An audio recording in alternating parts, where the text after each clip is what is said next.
नमस्कार मु सुदर्शन मिश्र जदि प्रथम थर पर मत शुणुंट चैनल को सब्सक्राइब करूँ जोटी आपण जीवन महान शिक्षा शुणापी और जानापी मिल जहाँ आपण जीवन को सफल और सुंदर बनइबार साहाय्य करवा।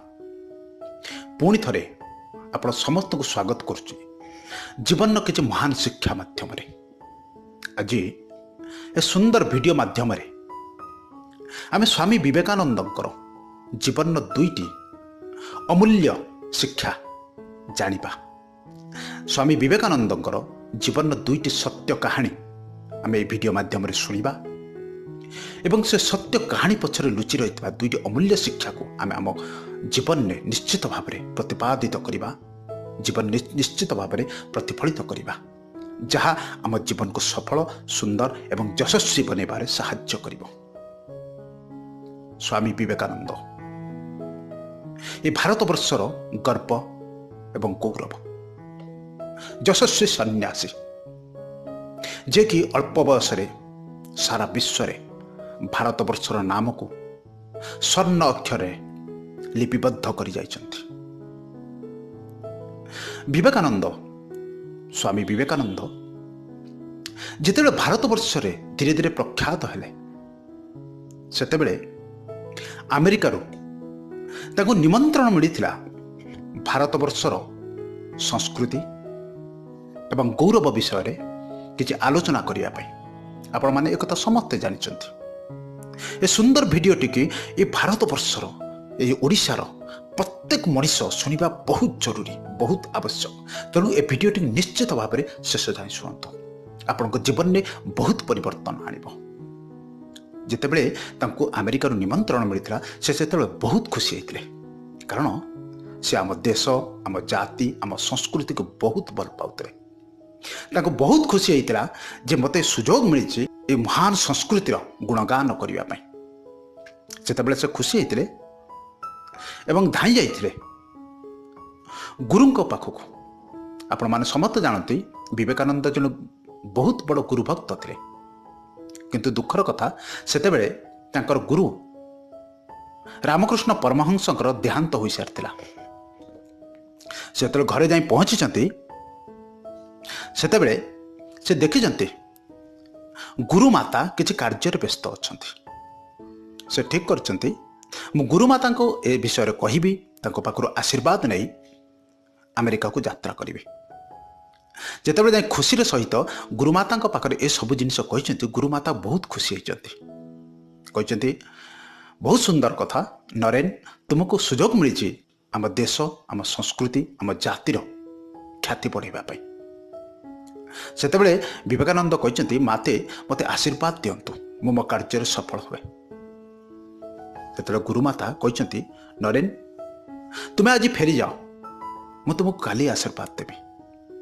विवेकानंद आश्चर्य होती माँ मते कहीं कहले जे मु आज आशीर्वाद देवी ना काली आशीर्वाद देवी, किंतु से कौन उत्तर न दे पारी फेरी जाइछन्ति। तही परदिन सकाळु आसिक जेतेबेले गुरुमाता पाखर पहुंचती सेतेबेले से देखुचंती गुरुमा कौन कार्य व्यस्त अछंती, रोसई घर रे कौन कार्य व्यस्त अछंती। सेतेबेले से माँ को आसिक प्रणाम करचंती एवं कहचंती माते मते आशीर्वाद दियंतु मु आम देश आम जातिर नाम ख्याति स्वर्ण अक्षर लिपिबद्ध करके आसे। सेतेबेले माँ कहचंती ठीक अच्छे मु तुमको आशीर्वाद देवी, किंतु तले पड़िथिबा छुरीटी मो हाथ को तुम्हें दियो।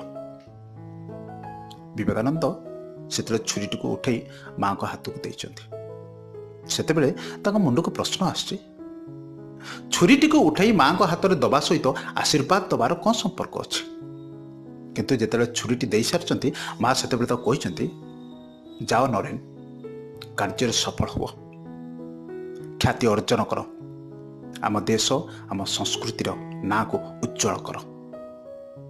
से विवेकानंद मन भीतर थिबा प्रश्न लुचई पारि नाहांती। से माँ को पचारचंती माते आपण का आशीर्वाद सहित ये छुरी उठे कि दबार कि संपर्क अच्छे। सेतेबेले गुरुमाता जहाँ कहते प्रत्येक मनुष्य जानिबा बहुत जरूरी। से कहते नरेन ମୁଁ ତୁମକୁ ପରୀକ୍ଷା କରିବା ପାଇଁ ଚାହୁଁଥିଲି ତୁମେ ପ୍ରକୃତରେ ଯୋଗ୍ୟ ପାତ୍ର କି ନୁହଁ। ତୁମେ ଆମେରିକାରେ ବିଦେଶରେ ଯାଇ ଯେଉଁ ଭାରତବର୍ଷର ସଂସ୍କୃତିର ନାମ ଉଜ୍ଜଳ କରିବା ପାଇଁ ଯାଉଛ, ସେଥିପାଇଁ ତୁମର ପ୍ରକୃତରେ ଯୋଗ୍ୟ ପାତ୍ର କି ନୁହଁ, ତୁମର ପ୍ରକୃତରେ ସେ ଯୋଗ୍ୟତା ଅଛି କି ନାହିଁ। ବିବେକାନନ୍ଦ କହିଲେ, ମାତେ କେମିତି? ସେତେବେଳେ ଗୁରୁମାତା କହିଛନ୍ତି, ମୁଁ ତୁମକୁ ଯେତେବେଳେ ଛୁରୀ ଉଠାଇବା ପାଇଁ କହିଥିଲି, ତୁମେ ସେତେବେଳେ ଛୁରୀଟି ଉଠାଇଥିଲ ଏବଂ ଛୁରୀର ତୀକ୍ଷ୍ଣ ପଟଟିକି ନିଜେ ଧରିଥିଲ ଏବଂ ଛୁରୀର ଆର ପଟଟିକୁ ମୋ ହାତକୁ ଦେଇଥିଲ। ଏ ଛୋଟ ଘଟଣାଟି ତୁମର ମନୋଭାବ, ତୁମ ମନ ଭିତରେ ଥିବା ଭାବନାକୁ ସମ୍ପୂର୍ଣ୍ଣ ରୂପେ ବ୍ୟକ୍ତ କରିଛି। ଯେ ତୁମେ ପ୍ରଥମେ ତୀକ୍ଷ୍ଣ ଭାଗ ଧରିଛ, ମୋତେ ସୁରକ୍ଷା ଦେବା ପାଇଁ ଛୁରୀର ଆର ପଟଟି ଦେଇଛ। ତେଣୁ ଏ ଛୋଟ ଘଟଣାଟିରୁ ତୁମର ମହାନତା, ତୁମର ସ୍ୱଚ୍ଛ ମନୋଭାବ, ଅନ୍ୟ ପ୍ରତି ଥିବା ଭଲ ପାଇବା, ଅନ୍ୟକୁ ପ୍ରଥମେ ପ୍ରାଥମିକତା ଦେବା, ଏସବୁ ଜିନିଷ ଜଣାଇଛି। ତେଣୁ ଯେଉଁ ମଣିଷ ପ୍ରଥମେ ଅନ୍ୟ କଥା ଭାବେ, ଅନ୍ୟର ମଙ୍ଗଳ ଭାବେ, ସେ ମଣିଷ ନିଶ୍ଚିତ ଯଶସ୍ୱୀ ହେବ, ଦେଶ ଏବଂ ଜାତିର ନାମକୁ ନିଶ୍ଚିତ ଉଜ୍ଜଳ କରିବ। ତୁମେ ହେଉଛ ସେମାନଙ୍କ ମଧ୍ୟରୁ ଜଣେ। ତେଣୁ ପ୍ରତ୍ୟେକ ମଣିଷ ଏ ଶିକ୍ଷାଟିକୁ ଜାଣିବା ଉଚିତ ଯେ ମଣିଷ ଅନ୍ୟ କଥା, ଅନ୍ୟର ମଙ୍ଗଳ, ଏ ସମାଜର ମଙ୍ଗଳ, ଏ ପ୍ରାଣୀ ଜଗତର ମଙ୍ଗଳ ବିଷୟରେ ଭାବିବା ଉଚିତ, ଅନ୍ୟର ମଙ୍ଗଳ କାମନା କରିବା ଉଚିତ, ଅନ୍ୟ ପ୍ରତି ସ୍ୱଚ୍ଛ ଭାବନା ରଖିବା ଉଚିତ। ଯେଉଁ ମଣିଷ ଏଭଳି ଭାବନା ରଖିଥାଏ, ନିଶ୍ଚିତ ଈଶ୍ୱର ତାକୁ ଦିନେ ନା ଦିନେ ଯଶ, କୀର୍ତ୍ତି ସବୁ ପ୍ରଦାନ କରନ୍ତି। ଆର କାହାଣୀଟି ଆହୁରି ସୁନ୍ଦର କାହାଣୀ। ନିଶ୍ଚିତ ଭାବରେ ଯେଉଁମାନେ, ଯେଉଁ ସବସ୍କ୍ରାଇବର, ଯେଉଁ ଭ୍ୟୁଅର୍ସ, ଯେଉଁ ସୁନ୍ଦର ବ୍ୟକ୍ତିମାନେ ଏପର୍ଯ୍ୟନ୍ତ ଶୁଣୁଛନ୍ତି, ଆର କାହାଣୀଟିକୁ ମଧ୍ୟ ନିଶ୍ଚିତ ଶୁଣନ୍ତୁ। ଏ ଆଠାରୁ ମଧ୍ୟ ଆହୁରି ସୁନ୍ଦର ଶିକ୍ଷଣୀୟ। ଯେତେବେଳେ ସ୍ୱାମୀ ବିବେକାନନ୍ଦ ଯାଇ ଆମେରିକାରେ ପହଞ୍ଚିଛନ୍ତି ଭାଷଣ ଦେବା ପାଇଁ, ତାଙ୍କୁ ସ୍ୱାଗତ କରିବା ପାଇଁ କିଛି ଲୋକ ଆସି ପହଞ୍ଚିଛନ୍ତି ଏବଂ ତାଙ୍କ ସହିତ ହ୍ୟାଣ୍ଡଚେକ୍ କରିବା ପାଇଁ ଆସିଛନ୍ତି ଏବଂ ତାଙ୍କୁ ଇଂଲିଶରେ କହିଛନ୍ତି, ହାଉ ଆର୍ ୟୁ, ତୁମେ କେମିତି ଅଛ? ସେତେବେଳେ ସ୍ୱାମୀ ବିବେକାନନ୍ଦ କହିଛନ୍ତି, ମେ ଆଚ୍ଛା ହୁଁ। ସେତେବେଳେ ସେମାନେ ବୁଝିପାରିନାହାନ୍ତି ଏ କ'ଣ କହୁଛନ୍ତି। ତାଙ୍କୁ ଲାଗିଛି ଏ ଲୋକ ଜଣକ ଇଂଲିଶ ଜାଣିନାହାନ୍ତି, ଏ ଜଣେ ମୂର୍ଖ ଲୋକ, ଅଳ୍ପ ପାଠଶାଠ ପଢ଼ିଥିବା ଲୋକ। ତାଙ୍କୁ ସେ ନିମ୍ନ ଦୃଷ୍ଟିରେ ଦେଖିଛନ୍ତି। କିନ୍ତୁ ସେ ଇଂଲିଶ କହୁଥିବା ଲୋକମାନଙ୍କ ମଧ୍ୟରୁ କେହି ଜଣେ ଲୋକଙ୍କୁ ଅଳ୍ପ ହିନ୍ଦୀ ଜଣାଥାଏ। ସେତେବେଳେ ସେ ହିନ୍ଦୀରେ କହିଛନ୍ତି, ଆପ କେସେ ହୋ, ତୁମେ କେମିତି ଅଛ? ସେତେବେଳେ ସ୍ୱାମୀ ବିବେକାନନ୍ଦ କହିଛନ୍ତି, ଆଇ ଏମ୍ ଫାଇନ୍। ସେ ସେତେବେଳେ ଆଶ୍ଚର୍ଯ୍ୟ ହୋଇଛନ୍ତି, କହିଛନ୍ତି, ତୁମକୁ ତ ଇଂଲିଶ ମାଲୁମ ଅଛି, ତୁମେ ତ ଭଲ ଭାବରେ ଇଂରାଜୀ କହିପାରୁଛ। କିନ୍ତୁ ଆଶ୍ଚର୍ଯ୍ୟର କଥା, ଆମେ ଯେତେବେଳେ ତୁମକୁ ଇଂରାଜୀରେ ପଚାରୁଛୁ, ତୁମେ ସେଥିରେ ହିନ୍ଦୀରେ ଉତ୍ତର ଦେଉଛ, ଆଉ ଆମେ ଯେତେବେଳେ ତୁମକୁ ହିନ୍ଦୀରେ କହୁଛୁ, ତୁମେ ସେଥିରେ ଇଂରାଜୀରେ ଉତ୍ତର ଦେଉଛ। ଆର କାରଣ କ'ଣ?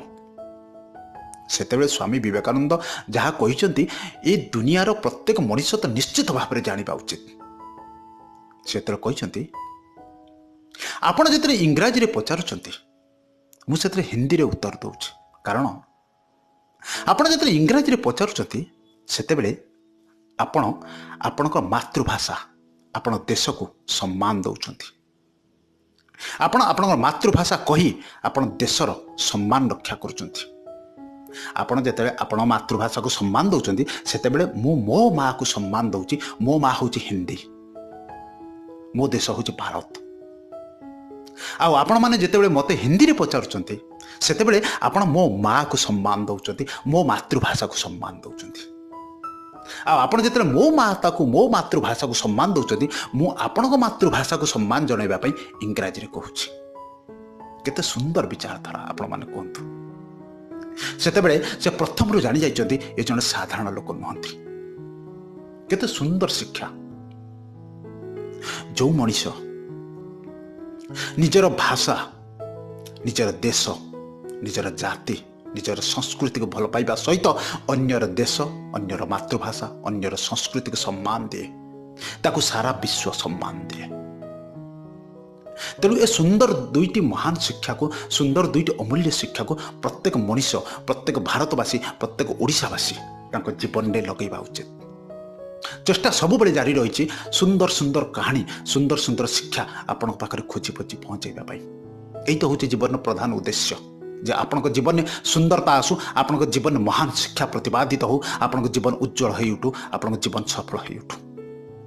जदि कहानी भल लगिला जदि भिडियोटी भल लगिला निश्चित आपको लाइक करेंगे अन्य मानक सहित शेयर करेंगे। जदि प्रथम थर पर मत शुणुंट चैनल को निश्चित सब्सक्राइब करेंगे। पुणी आपण मानक सहित देखा किसी महान शिक्षा माध्यम किसी सुंदर वार्ता माध्यम आज एतिकी धन्यवाद।